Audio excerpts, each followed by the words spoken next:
Now, you may remember when parts of the UK first introduced charges for single-use carrier bags in an effort, of course, to reduce plastic pollution. Yeah, a new government scheme launching in England in October is hoping that it will reduce waste even further by banning the sale of some single-use plastics altogether. Well, in Wales, Wales was actually, I think, the first to introduce a 5p charge for single-use carrier bags back in 2010. Northern Ireland, they followed suit in 2013, just 3 years later. They've now actually upped the price to 25p. Scotland did the same in 2014. It's now 10p for a plastic bag in Scotland. England's 5p bag charge wasn't introduced until October 2015. And at first, it only applied to large retailers. Then in 2021, the charge was extended to all businesses across England. Well, our reporter Gemma Dawson has been to find out how those changes have impacted people's day-to-day lives.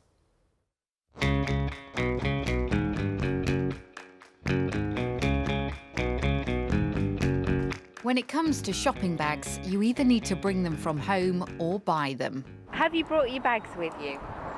Yes. Some of our bags are a bit 8-year-old. Oh, yeah. Oh, yeah. Yeah. Normally I always bring my own bag. 9 out of 10 times to break. Halfway home I don't drive, so when I walk, I get halfway home and then it just splits. Get a trolley. You can reuse it time and time again without causing any litter. So we've had 6 this week, we had 4 last week.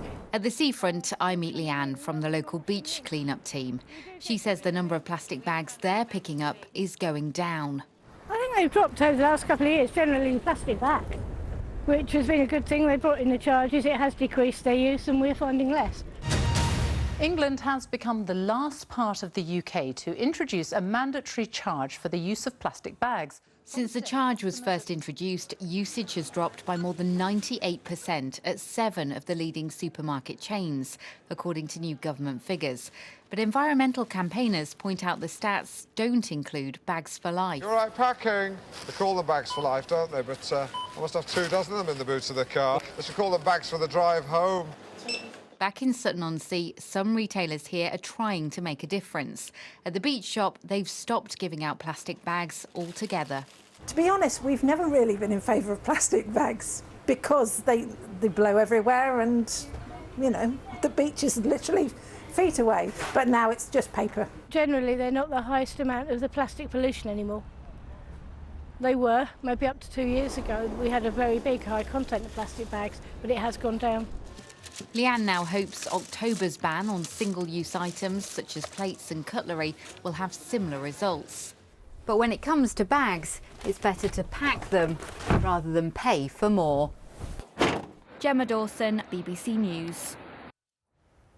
Got plastic bags in the boot? I've got so many bags in the boot. I've got bags in the boot, bags stuffed under the sink in the kitchen. I've got them absolutely everywhere. Bags for life. Somebody at work showed me a really clever trick where you can fold a bag with the handles on it. You know, it's like a bag for life, but not one of the really big bags for life. Fold it and get it into a neat little triangle.